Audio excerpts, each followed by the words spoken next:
नमस्कार, वीकेंड चर्चा में आपका स्वागत है और मैं हूं आपके साथ प्रिया तिवारी। उत्तर प्रदेश में भारतीय जनता पार्टी के 18वें प्रदेश अध्यक्ष को लेकर चल रही तमाम अटकलों पर आज विराम लग गया।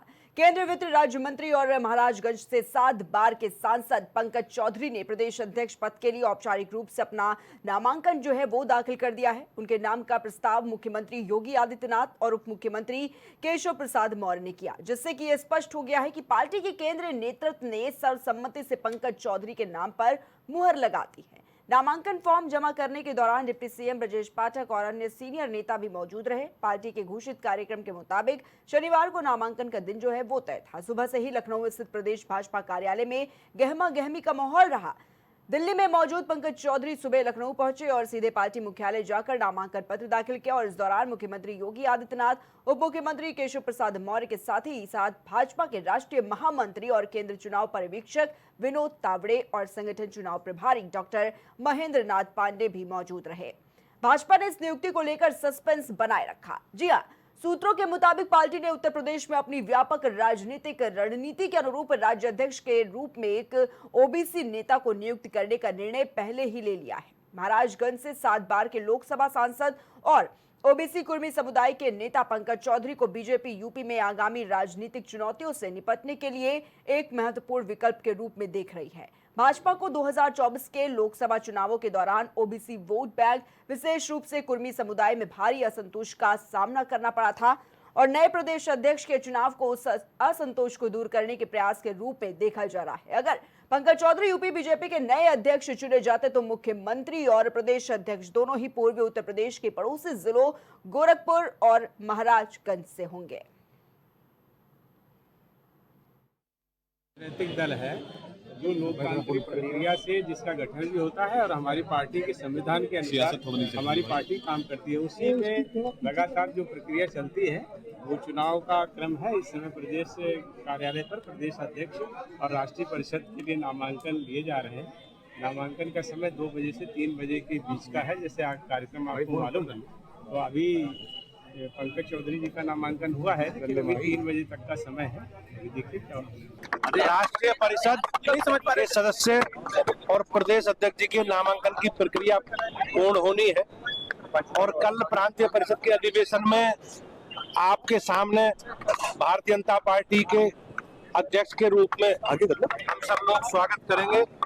और मुझे विश्वास है कि भारतीय जनता पार्टी एक लोकतांत्रिक दल के नाते हम लोग अपने संगठन की प्रक्रिया को प्रारंभ करके सदस्यता अभियान, सक्रिय सदस्यता, स्थानीय समितियों के चुनाव, मंडलों के चुनाव और जिलों के चुनाव करते हुए आज प्रदेश अध्यक्ष के चुनाव के लिए हम लोग तैयार हैं। कार्यकर्ताओं की पार्टी है, कार्यकर्ताओं के दम पर चलने वाली पार्टी है। तो कार्यकर्ता आदत एक लोकतंत्र की प्रक्रिया, हमारे प्रजातंत्र में जहाँ चुनाव होता है, परिवारवाद, वंशवाद से ऊपर उठकर इसमें कार्यकर्ताओं का चयन होता है और आज नामांकन की प्रक्रिया है। भारतीय जनता पार्टी के नए अध्यक्ष मिलने वाले हैं और जो अध्यक्ष एक लोकप्रिय भी हैं, अपने मतलब समाज से भी लोकप्रिय हैं और पार्टी के लिए भी परिश्रम की पराकाष्ठा करने वाले एक साधारण निचले स्तर से कार्यकर्ता आगे बढ़ता है। पार्षद से लेकर 7 बार सांसद रहे हैं और एक महत्वपूर्ण जिम्मेदारी निभा चुके हैं और हर पदों पर महत्वपूर्ण है, इसलिए पार्टी को भी बहुत लाभ होना है। दूसरी बात, अध्यक्ष के चयन के साथ साथ इस दल को कार्यकर्ता चलाते हैं। हमारे बूथ का हमारे अब आयमान चयन हो जाएगा तो अभी आ जाएगा। कुल मिलाकर बूथ अध्यक्ष है, मंडल अध्यक्ष है, इस पार्टी को लाखों कार्यकर्ता चलाते हैं और भारतीय जनता पार्टी को अपनी मां समझते हैं। यानी मां के लिए हर एक प्रकार का संपूर्ण ताकत, न जातिवाद, न क्षेत्रवाद, न व्यक्तिवाद, न परिवारवाद, एक ही वाद है, केवल राष्ट्रवाद। राष्ट्रीय नेतृत्व में एक अनुभवी 7 बार के सांसद और बहुत अनुभवी भारत सरकार का भी अनुभव, संगठन का चुनाव लड़ने का अनुभव, ऐसे पंकज चौधरी जी को भारतीय जनता पार्टी ने प्रदेश की कमान सौंपा है। अभी 1 घंटे के बाद वो पूरा क्लियर हो जाएगा। जो प्रोसीजर होता है उसको, निर्वाचन का होता है उसको फॉलो करना होगा। तो देखिए, आज पंकज चौधरी ने अपना नामांकन वो दाखिल किया है।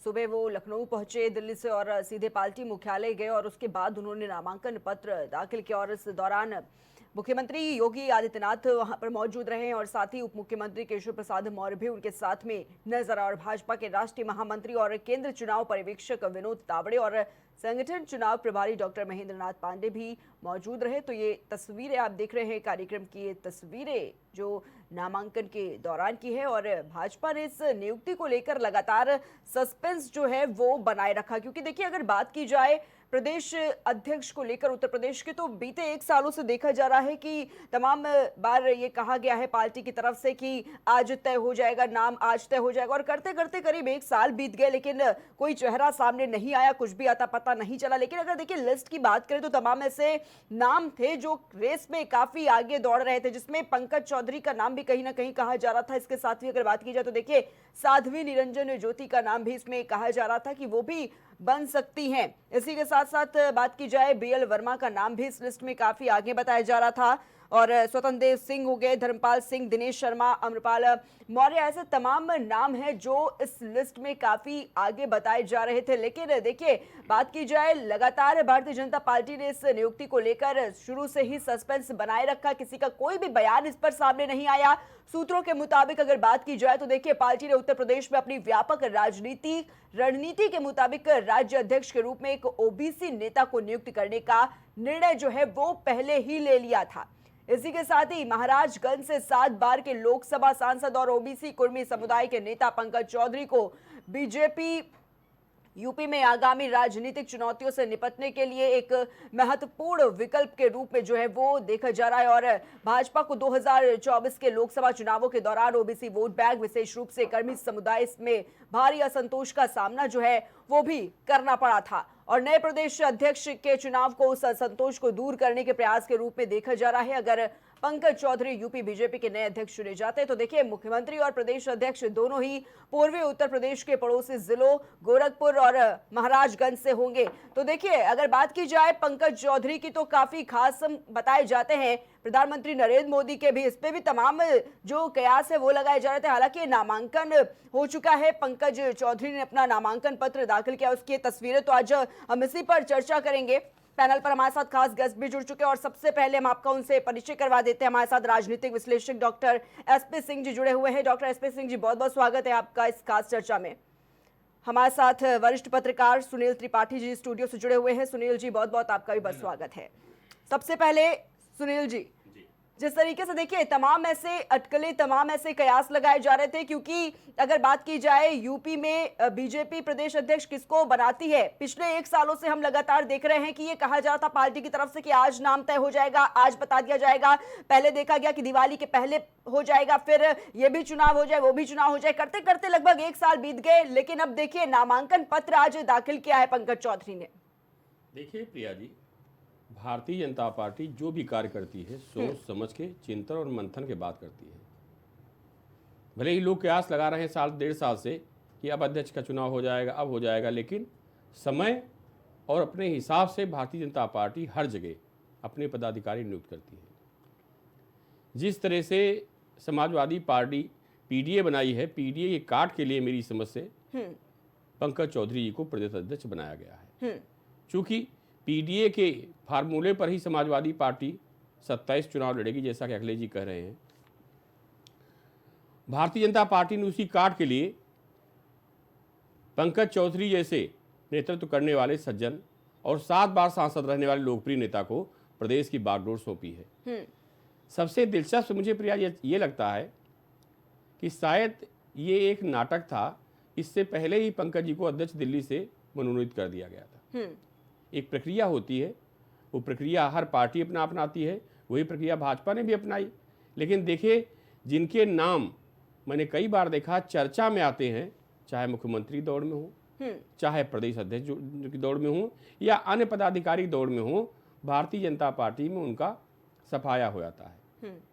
पूर्व में अगर आप देखें तो एक ऐसे कद्दावर नेता का नाम मुख्यमंत्री के रूप में उत्तर प्रदेश में चल रहा था, जिनकी चर्चाएं भी हो गई कि हाँ मुख्यमंत्री शपथ ले रहे हैं, लेकिन उनको न करके भारतीय जनता पार्टी ने योगी आदित्यनाथ जी को उत्तर प्रदेश का मुख्यमंत्री बना दिया। तो भाजपा के अंदर क्या हो रहा है, इसके कयास लगाने आसान नहीं है। हम जैसे राजनीतिक विश्लेषकों के लिए, क्योंकि भारतीय जनता पार्टी एक अनुशासनात्मक पार्टी है। आप देखिए, चुनाव हो गया, कोई बवाल नहीं है, कोई हल्लेबाजी नहीं है, तो जो निर्देश ऊपर से दिए जाते हैं वो बैठकों में तय किया जाता है कि अब भविष्य में 27 के चुनाव में क्या भूमिका रहेगी भारतीय जनता पार्टी की और कैसे फिर सरकार में हम लौटेंगे। शायद यही सब चिंतन और मंथन करने के बाद पंकज जी को उत्तर प्रदेश के प्रदेश अध्यक्ष के रूप में नियुक्त किया गया है। ठीक है जी जी, ठीक है सुनील जी। डॉक्टर एसपी सिंह जी, देखिए लगातार देखा गया कि भारतीय जनता पार्टी ने इस पर सस्पेंस बनाए रखा, कोई भी बयानबाजी, कोई भी स्टेटमेंट सामने नहीं आया। हालांकि अगर लिस्ट की बात करें तो उस लिस्ट में तमाम ऐसे नाम थे जो काफी आगे थे। अगर बात की जाए, देखिए चाहे वो बीएल वर्मा हो, चाहे वो साध्वी निरंजन ज्योति हो, स्वतंत्र देव सिंह हो, धर्मपाल सिंह हो या फिर दिनेश शर्मा हो, तमाम ऐसे नाम थे। लेकिन जिस तरीके से आज नामांकन की बात की जाए तो पंकज चौधरी ने नामांकन दाखिल किया, क्या कुछ कहना है आपका? जी जी एसपी जी, मैं इतना कहना चाहूंगा, उत्तर प्रदेश आगामी चुनाव को देखते हुए एक सदा हुआ जो अच्छा नेता लीडरशिप जिसने की है, नेशनल प्रदेश स्तर, और एक कैबिनेट मंत्री रहे, 7 बार के सांसद रहे, अभी इस समय स्टेट राज्य मंत्री हैं वित्त के, मजे हुए नेता है और ओबीसी कार्ड पे ध्यान दिया है। ये शायद शीर्ष पार्टी नेतृत्व है, ठीक है, थोड़ा सोच समझ के किया है, अच्छा किया है, जो भी किया है, डिसीजन है तो सारे लोगों को स्वीकार है। और मेरे ख्याल से इसमें 2 बातें हैं। सबसे पहला, जो जैसा बिहार चुनाव में सफलता बीजेपी ने जो अर्जित की है, उसको कहीं ना कहीं ध्यान में रखा है कि हम बंगाल में क्या करते हैं। इसके बाद उत्तर प्रदेश सबसे बड़ा सूबा है, तो उसमें कहीं ना कहीं पार्टियों का रहता है कि हमें कौन किसको बनाना है। बहुत नाम थे, चर्चा में थे, कई नाम तो आ भी गए, जैसे कि सुनील जी ने बताया। तो ठीक है, सोच समझ के डिसीजन है, बड़े नेताओं का डिसीजन है, तो अच्छा ही है उत्तर प्रदेश के लिए, और ये एक अच्छे नेता साबित होना चाहिए, उम्मीद ये है। ठीक है एसपी जी। सुनील जी, देखिए अगर बात की जाए तो ये कहा जा रहा था कि हो सकता है ओबीसी वर्ग से हो, लेकिन ब्राह्मण फेस भी हो सकता है, ये भी तमाम अटकलें और कयास लगाए जा रहे थे। अगर उनके नामों का जिक्र कर लिया जाए तो देखिए उसमें पूर्व सांसद हरीश द्विवेदी का नाम भी काफी आगे चल रहा था, बीजेपी महामंत्री गोविंद शुक्ला का नाम भी उसमें चल रहा था, उसमें दिनेश शर्मा का नाम भी था जो कि मेयर और डिप्टी सीएम रह चुके हैं उत्तर प्रदेश के। तो अगर बात की जाए ओबीसी वर्ग से ही क्यों? देखिए प्रिया जी, कि जिस तरह से अखिलेश जी ने पीडीए गठन किया है, उसकी काट के लिए पंकज चौधरी जैसे लोकप्रिय जनप्रिय नेता की आवश्यकता थी, और 7 बार सांसद होना ये भी एक ऐतिहासिक रणनीति है। यहाँ तो एक बार जितने बार लोग हार जाते हैं, 7 बार पंकज जी सांसद रहे, तो इसका मतलब क्षेत्र में लोकप्रियता इनकी अच्छी है और पकड़ अच्छी है। जहाँ तक मुझे जानकारी है कि कुर्मी बिरादरी साथ साथ लगभग पंकज चौधरी की पैठ सारे समाज के लोगों में है, इसलिए भारतीय जनता पार्टी ने इनको उत्तर प्रदेश की बागडोर सौंपी है। क्योंकि आप ब्राह्मण की बात कर रही हैं, ब्राह्मण चेहरे कई रहे भी उत्तर प्रदेश में, और उनका रिजल्ट भी भारतीय जनता पार्टी ने देखा कि उनके नेतृत्व में भाजपा कितना फायदा हुआ, कितना नुकसान हुआ। और ये सब आंकड़े देखने के बाद पंकज जी की नियुक्ति उत्तर प्रदेश में की गई है, क्योंकि भारतीय जनता पार्टी किसी 27 के चुनाव में उत्तर प्रदेश में कोई नुकसान उठाना नहीं चाह रही है। क्योंकि अभी लोकसभा के चुनाव में जिस तरह से उत्तर प्रदेश में नुकसान हुआ भारतीय जनता पार्टी को, उससे वो सजग भी है कि कहीं ऐसा ना हो कि 27 का चुनाव हमारे लिए चुनौतीपूर्ण हो। इसलिए कुर्मी बिरादरी के साथ साथ बैकवर्ड को भी साधने वाले पंकज जी जैसे लोग, जिनकी हर वर्ग इज्जत करता है और हर वर्ग के साथ खड़े रहते, जो मुझे जानकारी मिली है, इसीलिए उनको प्रदेश की बागडोर सौंपी गई है। और दूसरी बात, सबसे अच्छी बात आपने भी कही कि पूर्वांचल के 2 लोग हो गए, योगी आदित्यनाथ जी पूर्वांचल से आते हैं और पंकज जी पूर्वांचल से आते हैं। दोनों की पैठ पूर्वांचल में अच्छी है। पूर्वांचल साथ साथ ये लोकप्रिय नेता हैं।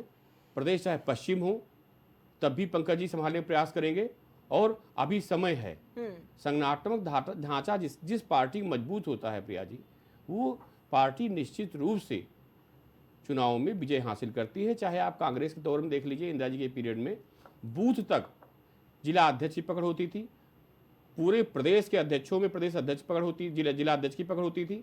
तो एक संगठनात्मक ढांचा उसका था, हर बार विजय होती थी। उसके बाद समाजवादी पार्टी आई, धीरे धीरे उसने भी यही डर अपनाया। अब भारतीय जनता पार्टी भी उसी आधार पर काम कर रही है। अगर संगठनात्मक ढांचा मजबूत होगा तो पराजय हो ये असंभव है। और बूथ तक जिस तरह भारतीय जनता पार्टी पहुंचने का प्रयास कर रही है, उससे मुझे लग रहा है कि 27 चुनाव में भाजपा कहीं न कहीं अपने आप को अपना दावा प्रमुखता से रूप प्रस्तुत करेगी और समाजवादी पार्टी को कहीं न कहीं इसका नुकसान जरूर पहुंचेगा, क्योंकि पीडीए समाजवादी पार्टी बनाई है और उसी पर अपना काम कर रही है। पीडीए की काट के लिए पंकज जी बहुत है। जी ठीक है सुनील जी।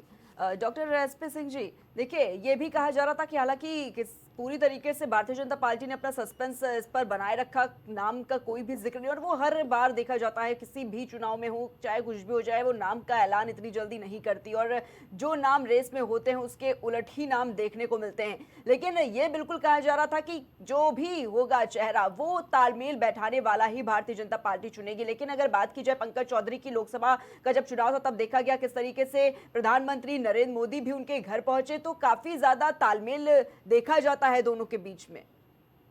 जी, काफी खास माने जाते हैं पंकज चौधरी प्रधानमंत्री मोदी के भी। नहीं ये तो कह ही सकते हैं प्रिया जी। दो बातें हैं। सबसे पहले पार्टी में नेतृत्व तय करता है कि काम कौन कर रहा है, लोगों पे छाप किसकी है, लोगों के विचार कैसे सब तक पहुंचाए जाएंगे। तो ये पूर्वांचल में एक अच्छा मैसेज जाए।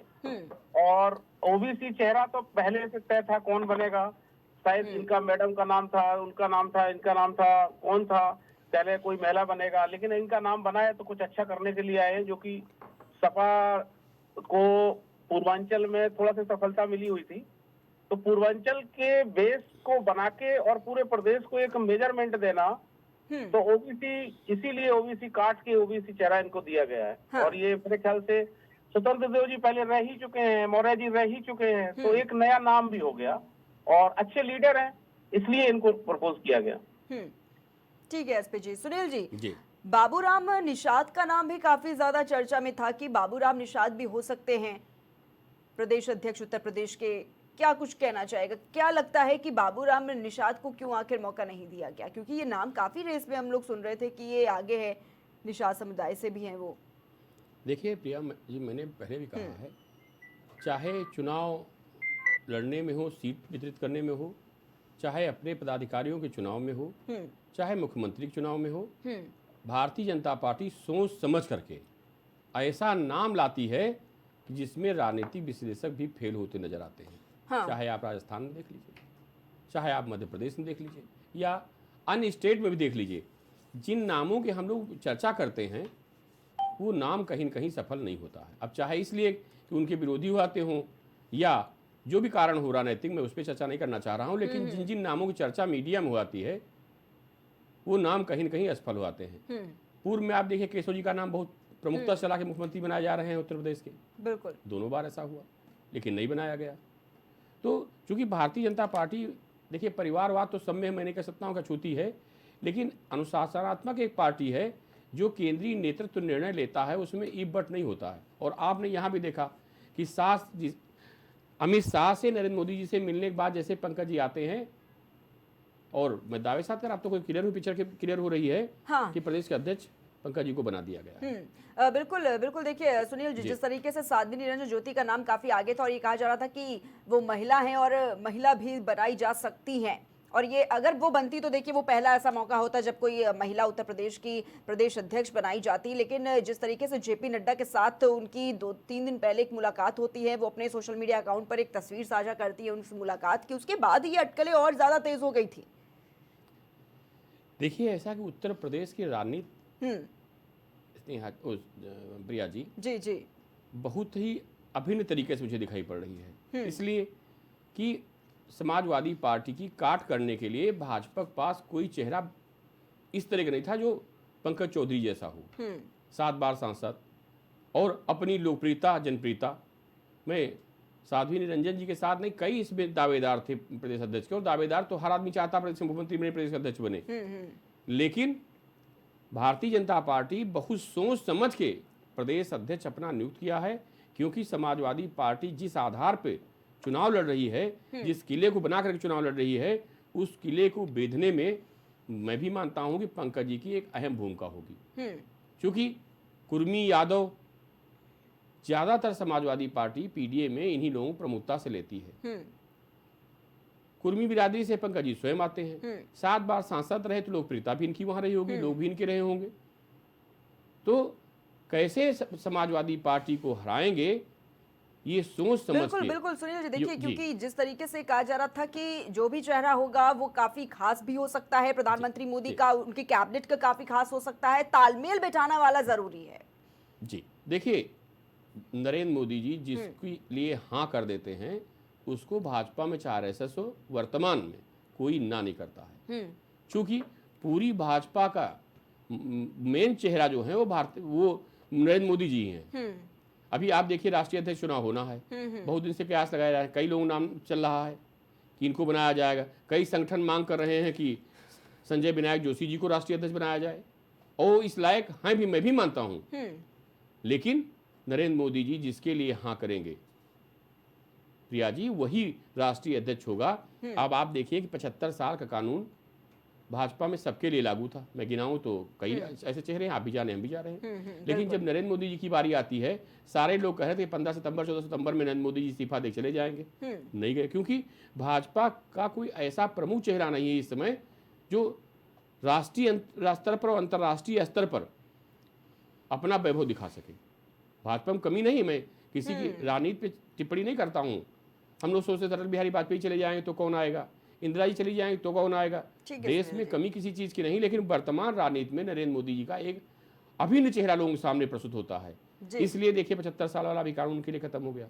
तो मैं तो यही मानता हूँ कि अमित शाह और नरेंद्र मोदी जी जिसके लिए हाँ कर देते हैं वहाँ से वही अध्यक्ष बनता है, चाहे प्रदेश का हो चाहे जिले का हो। जी ठीक है सुनील जी। डॉक्टर एसपी जी, जिस तरीके से ये भी कहा जा रहा था कि आखिर इतना लंबा वक्त क्यों लग गया, पिछले 1 साल से सुन रहे हैं कि अब नाम आएगा, अब नाम आएगा, खिचड़ी हो जाने दीजिए तब हम नाम घोषित कर देंगे, दिवाली के पहले बता देंगे, फिर उपराष्ट्रपति का चुनाव हो जाने दीजिए, फिर बिहार का चुनाव हो जाने दीजिए, और इतना लंबा समय आखिर क्यों लग गया? इतना बड़ा संगठन, एक नाम नहीं तय हो पाया, क्या लगता है क्या कुछ वजह रही? रिया जी मेरी बात सुनिए, ऐसा नहीं है कि नाम तय नहीं हो पाया। अध्यक्ष तो था ही, अध्यक्ष तो कोई ना कोई काम कर ही रहा था, और ऐसा नहीं है कि उत्तर प्रदेश में कई बार रिपीट भी हुए हैं अध्यक्ष, उन्हीं को बना दिया गया।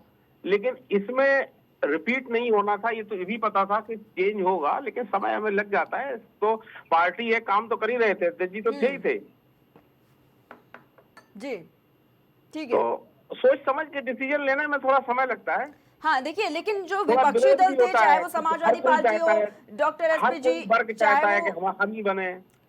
जी आप मेरी बात सुन लीजिए प्रिया जी, आप बोल रही हैं कुछ। जी जी बोलिए बोलिए, अपनी बात रखिए एसपी जी। मेरा कहना यह है कि थोड़ा सा विरोध, अंतर विरोध होता ही है। हाँ। पार्टी है, अध्यक्ष के लिए बहुत नाम थे, किसको अलग किया जाए, हर कोई बनना चाहता है, तो प्रतिनिधित्व देखा जाता है। ऊपर पार्टी जो डिसीजन लेते हैं नेता कि किसका यहाँ पे रोल है, पीडीए काट है, चुनाव है, क्या क्या मुद्दे हैं, बहुत सारी चीजें हैं, हर वर्ग का कोई न कोई नेता है, तो सबको मैनेज कर ले, कोई द्वंद्व ना हो, कई सारी ऐसी चीजें होती हैं, इसलिए समय लग जाता है। फिर बिहार चुनाव आ गया, अभी मंत्रिमंडल का विस्तार है, कई सारी चीजें, किसको हटाएं किसको बनाएं, तो इसलिए सोच समझ के बना है, तो सोच समझ के लिए डिसीजन लिया गया है, और जब होना होता है तो हो जाता है। देखिए तुरंत हो गया। बिल्कुल बिल्कुल फाइनल हो गया। बिल्कुल डॉक्टर एसपी जी, लेकिन देखिए जो भी विपक्षी दल थे, चाहे वो समाजवादी पार्टी हो या फिर कांग्रेस पार्टी हो, कहीं ना कहीं सवाल भी उठाते हुए नजर आए, और ये भी कहा जा रहा था कि हो सकता है आपसी खींचतान हो पार्टी के अंदर। वो तो सीधे आरोप ही लगा रहे थे। किसी के आरोप लगाने से पार्टी चल रही है, सरकार चल रही है, आरोप लगाते रहेंगे, उसमें क्या है? आरोप लगाने से थोड़ी सरकार रुक जाएगी या सरकार के डिसीजन रुक जाएंगे। उनका कहना है, वो उनके ऊपर अच्छा रहेगा खराब रहेगा ये उनको पता चलेगा ना। बिल्कुल। सुनील जी, जी क्या कुछ कहेंगे इस पर? ये इतना लंबा वक्त आखिर किस लिए लग गया? इतना बड़ा संगठन है, एक नाम नहीं तय हो पाया, और अगर इतना लंबा वक्त लगता है तो देखिए सवाल भी तमाम उठने वाजिब हो जाते हैं, जिस तरीके से चाहे वो विपक्षी दल के सवाल हो कि आखिर क्या कुछ वजह रही है, क्या पार्टी के अंदर कोई खींचतान है। देखिए प्रिया जी, हाँ।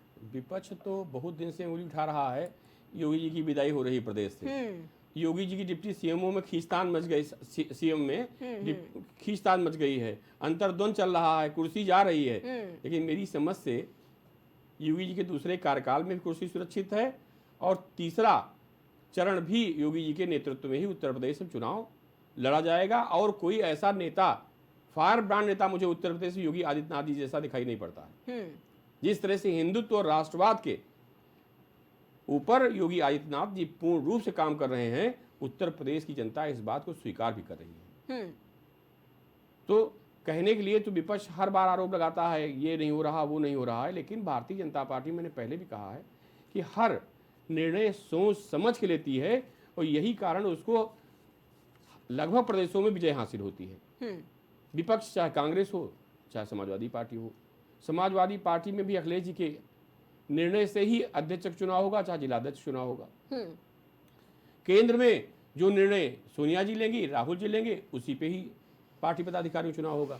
लेकिन भाजपा में एक निर्णय से निर्णय नहीं होता है, सारे लोगों को निर्णय लिया जाता है, फिर उसमें निर्णय लेते हैं नरेंद्र मोदी जी और अमित शाह जी कि किसको रखा जाए और किसके नेतृत्व में हमारी पार्टी बढ़ेगी। मैं बड़ा निवेदन साथ कहना चाह रहा हूँ, चूंकि अब भूपेंद्र जी की विदाई हो रही है, मैं कुछ कहना नहीं चाह रहा था कि मजबूरी में कह रहा हूँ। प्रिया जी, भूपेंद्र जी कार्यकर्ताओं से मिलना पसंद नहीं करते थे। मैंने कई बार आपके चैनलों भी कहा, मैं एक बार मिलने गया था, करीब 5-7 कद्दावर नेता इलाहाबाद से आए हुए थे, उसमें कोई जिलाध्यक्ष भी था। गेट पर पहुंचे, चूंकि हम लोग मीडिया के थे तो हमको तो अंदर कर दिया गया, गेट बंद कर दिया गया। तो जो सोचिए, जिस प्रदेश अध्यक्ष के लिए, अध्यक्ष के गेट को जनता के लिए और कार्यकर्ताओं के लिए बंद कर दिया जाएगा, उसका चुनाव में क्या प्रभाव पड़ेगा। और मैं पंकज जी से निवेदन साथ कहना चाह रहा हूं आप नेशनल चैनल से कि आपका कार्यकर्ता, आप भी समझ रहे हो, आप 7 बार सांसद रहे हो, आपके कार्यकर्ता ही आपका रीढ़ है। कार्यकर्ता जब बाहर जाते हैं आपसे मिल करके, तो आपके नाम की चर्चा सैकड़ों लोग करते रहे, अध्यक्ष जी हमारे बहुत बढ़िया हैं। अगर जिस चौखट गेट बंद हो जाएगा, वहां के जिलाध्यक्ष कार्यकर्ता लौट जाएंगे, तो क्या संदेश देंगे अपने कार्यकर्ताओं को और प्रदेश की जनता को। इसलिए जनता का दरबार जो खुला रखता है प्रिया जी, उसकी जीत हमेशा होती है। आपको मैं याद दिलाना चाह रहा हूं, स्वर्गीय मुलायम सिंह जी ने भी कहा था कि एक नंबर दिया था, अगर समाजवादी पार्टी के आप मेंबर बनना चाह रहे हैं तो इस नंबर पे कॉल कर लीजिए, आप मेंबर बन जाएंगे। एक फॉर्मेलिटी थी उनकी। 1-1.5 महीने बाद उनका भी बयान आया कि अब हमारे पास बहुत लोग हैं, कार्यकर्ताओं की आवश्यकता नहीं, वो नंबर ब्लॉक कर दिया गया। आज हाल देख लीजिए। तो कार्यकर्ता हर पार्टी का आधार वही है जिसके बल पर लोग एसी में और विधानसभा संसद में बैठते, उसी कार्यकर्ता के बल पे। अगर वो कार्यकर्ता आपसे जुड़ा रहेगा, संतुष्ट रहेगा, तो चुनाव में सबसे ज्यादा जान कार्यकर्ता ही लगाता है। और लोकसभा के चुनाव में मैं दावे के साथ कह रहा हूं प्रिया जी कि जिस आरएसएस की लड़ाई के कारण भाजपा के प्रदेश नड्डा जी ने कहा था कि भाजपा आगे निकल चुकी है, आरएसएस से कोई मतलब नहीं है, मतलब कटाक्ष की आरएसएस के ऊपर, आरएसएस कार्यकर्ता ही भारतीय जनता पार्टी की रीढ़ है। मैं बार बार कहता हूं कि आप तो चुनाव के बाद चले जाते हो, आरएसएस कार्यकर्ता गर्मी हो, जाड़ा हो, बरसात हो, वो आज भी प्रांगण में आपको सुबह खड़ा होके दिखाई पड़ता है। ठीक है सुनील जी। डॉक्टर एसपी जी, देखिए ये कहा जा रहा था पहले, जब नामांकन पत्र दाखिल नहीं हुआ था उससे पहले ये कहा जा रहा था कि जो भी चेहरा होगा वो कहीं ना कहीं पार्टी इस पर भी काफ़ी फोकस करेगी कि वो हिंदूवादी नेतृत्व का हो और इसके साथ पिछड़ा वर्ग का हो। संगठन में नए चेहरे को बढ़ावा देने पर भी जो पार्टी वो काफ़ी फोकस करेगी, साथ में सामाजिक समीकरण को मजबूत करना, इस पर काफी फोकस होगा। तो कुछ ये 4-5 पॉइंट्स है जिस पर ये कहा जा रहा था कि पार्टी पूरी तरीके से अपना जो फोकस है वो इसी पर रखेगी और तभी चेहरा जो है वो डिसाइड करेगी पार्टी। एसपी जी, ठीक है, अब नाम नया आ गया, नए अध्यक्ष आ गए, सारे पॉइंट डिस्कस हो जाएंगे प्रिया जी। अब सारे पॉइंट डिस्कस हो जाएंगे, आप कोई पॉइंट नहीं बचा है। मेन यही था कि अध्यक्ष कब बन रहे हैं, कौन बन रहे हैं। अब एक नया नाम आ गया और पंकज चौधरी मेरे ख्याल से मजे नेता साबित होना चाहिए। हाँ, ये रही बात भाजपा के लिए, तो भाजपा के लिए सोच समझ के बनाए गए हैं और मेरे ख्याल से करना चाहिए इनको। अगर जैसा सुनील जी ने बोला है कि देखिए निवर्तमान अध्यक्ष के दरवाजे बंद होते थे, अगर यही सब रहा तो फिर खराब लगेगा ना। ये नहीं होना चाहिए। नेता के लिए अगर कोई प्रदेश अध्यक्ष है और उसके जिलों के लोग मिलने आ रहे हैं, तो जैसा कि सुनील जी ने बोला ऐसा अध्यक्ष जी करते थे, इनको नहीं करना चाहिए। ये बहुत अच्छी सीख है नए अध्यक्ष के लिए। ये कि मीडिया वालों को बैठा लिया गया और उनको भगा दिया गया, तो गलत तरीका है ना। ऐसा अध्यक्ष ना हो, ये बहुत अच्छा सीख दिया है कि पंकज जी भी ऐसे सुन रहे हो तो समझ लें, ऐसा कोई डिसीजन सामने ना आए जो कि सामाजिक समरसता को गलत वो हो कि किस बिरादरी का है, कहाँ का है, ये भी पूछते हैं गेट के अंदर, है ना। गेट के अंदर पता लगा ये पूछे हैं, तो ये भी सुनील जी मैं सही कह रहा हूँ ना, मैं सहमत हूँ, बिल्कुल बता रहे हैं। अध्यक्ष जी के लिए पूरा प्रदेश के कोने कोने के एक कार्यकर्ता उनके परिवार तरह है, किसी जाति और धर्म का हो, बिल्कुल लेकिन मेरा सवाल डॉक्टर एसपी जी, क्या लगता है, अगर हालांकि अब तो मुहर लगती हुई नजर आ ही रही है पंकज चौधरी के नाम पर, आगामी चुनाव में कितनी मजबूती दिखेगी इससे? अच्छी मजबूती दिखेगी। फिलहाल तो अभी हम यही कहना चाहेंगे क्योंकि पूर्वांचल में थोड़ा सा वक्त नहीं बचा है विधानसभा चुनाव का। सीटें कुछ कम हुई थी तो पूर्वांचल में बढ़ाएंगे ये लोग, और पूर्वांचल के दोनों ही नेता हो गए अब तो, मुख्यमंत्री जी और प्रदेश अध्यक्ष। और पश्चिम में तो ठीक ही है, फिलहाल इनका पूरे प्रदेश पे फोकस रहेगा। और ओबीसी वर्ग से हैं तो ओबीसी जो पीडीए का काट है उस पे चलना चाहिए। 1-2 पॉइंट नए ये बनेंगे कि बसपा को थोड़ा सा उम्मीद बन रही है, रैली किया है, जनसंख्या ज्यादा है, तो सपा बसपा की काट के लिए बीजेपी बनी है, उतनी सीटें तो आनी है कि सरकार बन जाएगी। लेकिन जो बीच के लोग पीडीए को लेके तमाम सारे मुद्दे उठाएंगे, उन्हीं मुद्दों पे फोकस करना है इनको, और क्या। बात बाकी तो बहुत कुछ जानते ही हैं, पंकज चौधरी कोई छोटे नेता थोड़ी है, प्रदेश अध्यक्ष बन गए। बस ये इतना हो कि कोई कंप्लेंट करे, शिकायत करे तो फिर इनको हटाया जाए, यही ना हो बस।